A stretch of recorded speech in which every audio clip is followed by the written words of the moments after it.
One of the good things about democracy is that it is a self-regulatory system that has built mechanisms for self-assessment, like elections, interventions from civil societies, assertion of human rights, the central role of the judiciary, the freedom of the press, the franchise, the strong power of voting and the voters. This is seen and known as the pillar of democracy. The vote of the people determines who governs them, and if they no longer have the credibility and legitimacy of governing the citizens, they can be voted out. However, the Director General of the Nigerian Institute of International Affairs, Professor Egosa Osage, stated that democracy provides safety values and safety lines, as what is happening now is due to a long history of authoritarianism wars in Africa, as those years have led to the ruins of several critical aspects of our national lives, especially economic life of people. Speaking to journalists, Professor Osage had his view on lessons that ought to be learned from the coup. The lesson from the coups that we have had is, one that people should take more seriously the business of the social contract that governments have with citizens.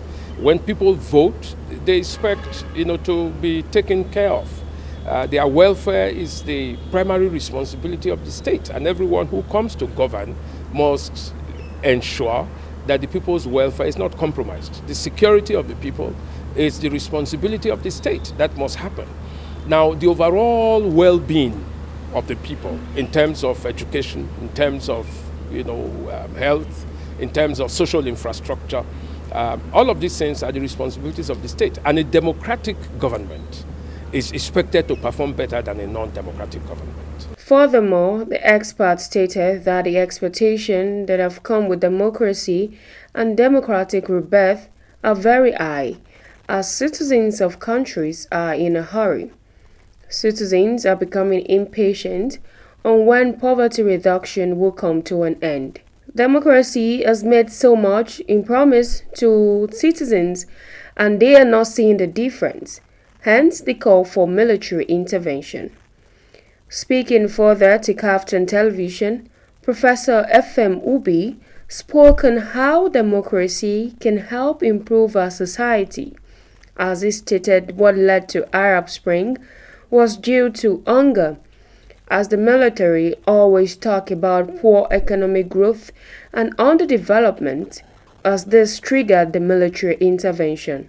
Professor Ubi urged the military to understand that the citizens are not helpless yet, but will take it up with the people governing them. We are well governed, will actually enrich, the citizens through human development.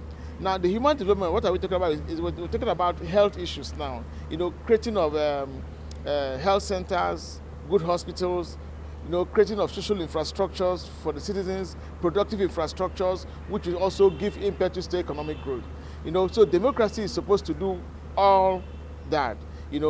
That is, if we have good leadership, if governance is taken into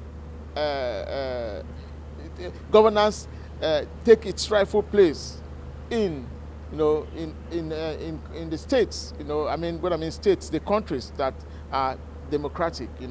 I think it's high time for democracy to deliver. Leadership is key. For democracy to deliver, governance is key. For democracy to deliver, the inalienable rights of the citizens is actually key. And for democracy to deliver, economic and development issues should be key. Thank you very much.